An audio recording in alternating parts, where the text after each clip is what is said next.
articles up that they know are somewhat controversial and get a lot of activity and comments and things like that. And you know, obviously marijuana related articles fall into that category. So there's a lot of them, and I like to post them when there are, but news aggregation isn't really the main goal of my page. There's plenty of pages that do it really well though, and I encourage you to check them out and just kind of search around the web for where you can, I don't want to say troll, but just where you can kind of follow and respond to things that people say that are incorrect, and throw them the facts, and again in a respectable manner. So that's a big thing. And that said, spell check yourself, check your grammar, make sure what you're saying is true, and be respectful, be nice. You're not going to change anyone's opinion by being a dick to them. You know, moving a little more formal down the writing spectrum, write letters to your elected officials. They're people that actually do have power straight up to make these laws. You know, and you may think a lot of them are opposed, but enough letters, you know, they don't take the time to read on Facebook and this and that. They're busy. They're not just social media gurus like a lot of us are. You know, most of what they see, it comes into their office in terms of letters, and it's definitely something that you can do. There's sites you can go on to find who your representatives are, or even one thing that I did. There's I forgot where she's from. I want to say Oregon or Washington, but Dianne Feinstein a couple years ago was one of the first people to come out for legalization, and I'm not one of her constituents, but I just wrote her a letter of encouragement. Just said thank you. You know, that's something that you can do. Reinforce those positive efforts, because they do get drowned out pretty quickly in Congress with those opinions. But you know, little things like that might help them keep that fight going. Jared Polis is another congressman. I don't even know what house he sits in, to be honest, but he's another congressman who's very, very, very pro legalization. But seek out yours and write him a good argument as to why we need to end this nonsense. Moving on from there, you interact with a lot of people in real life every day, and so bring it up in real life where it's relevant. It's not always relevant, and I have another video kind of saying the opposite.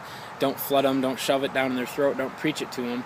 But there are definitely times when you know, it makes sense, or it's okay to bring it up, and hopefully if you've been paying attention, you know a lot more about cannabis now, because that's somewhat my goal, is to educate you and give you that verbal ammunition against that prohibitionist rhetoric that is harmful. So where you can talk about it, do. One of the things that I actually do is I wear these templates. I don't know if you've seen the thing on Facebook, but I just wear them on my wrists and ankles, and all it is hemp twine covered in beeswax, and it's just made to be a wick for smoking. But actually one time I got into a conversation with my ad director, because she asked about what those were, and she's pretty high up on my corporate ladder, but I found her agreeing with me pretty quick on the things I was saying, and I still have a job, so I guess it wasn't detrimental, and she asked me about it. So like I said, not preaching, but just kind of cool that I got a chance to talk to her. Moving on from there, you know, just bring it up when you can, and be respectful and all that good stuff. Getting more into action. Vote. Number one, it's almost November, and if you are in Colorado, Oregon, or Washington and you don't cast a vote, what the hell are you doing?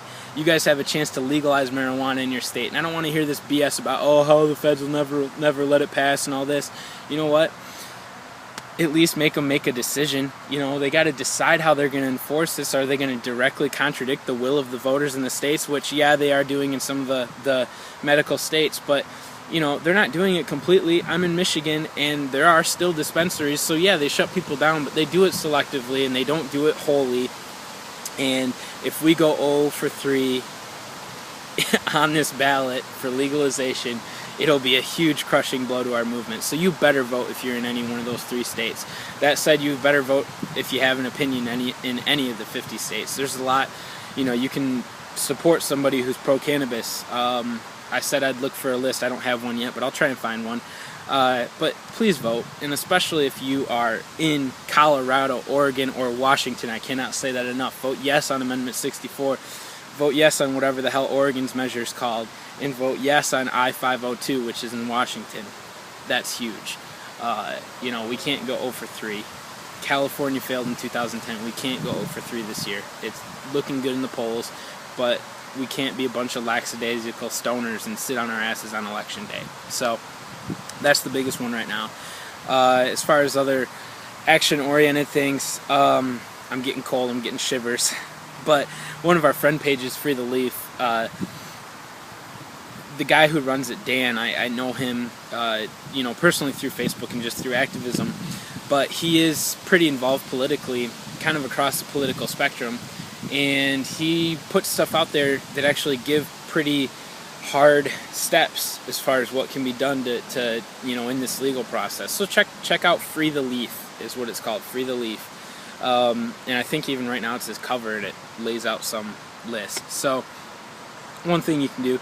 Another thing, focus your efforts. I mean, I'd love to support every humanitarian cause out there, and and I do subtly, but I'm only one person. So if I'm going to put time and energy into something, the topic I picked was cannabis reform.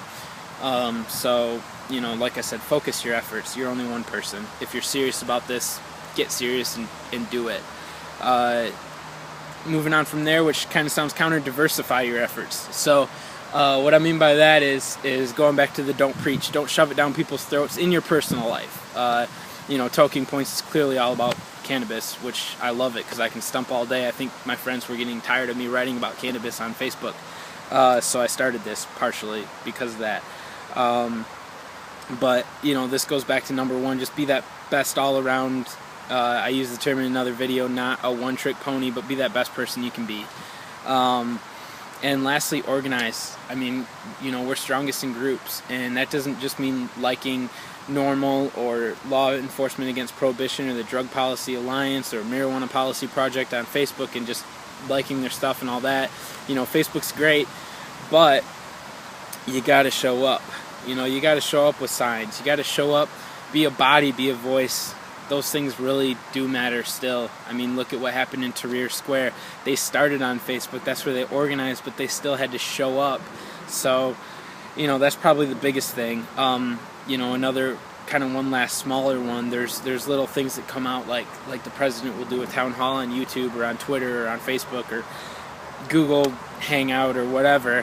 Comment bomb those things. I mean, that comes with organizing. A lot of times one of those larger organizations will put out that measure and they'll drive people there and bomb every area that you can related to that. I'll put out polls where I want us to bomb it, and I don't mean bomb in a real manner, disclaimer. I just mean flood it with support. And I'm cold as hell right now, and sorry I went on 15 minutes. This is my longest video yet, but I appreciate you guys listening, and let's do what we can to change this stuff. Alright, thanks.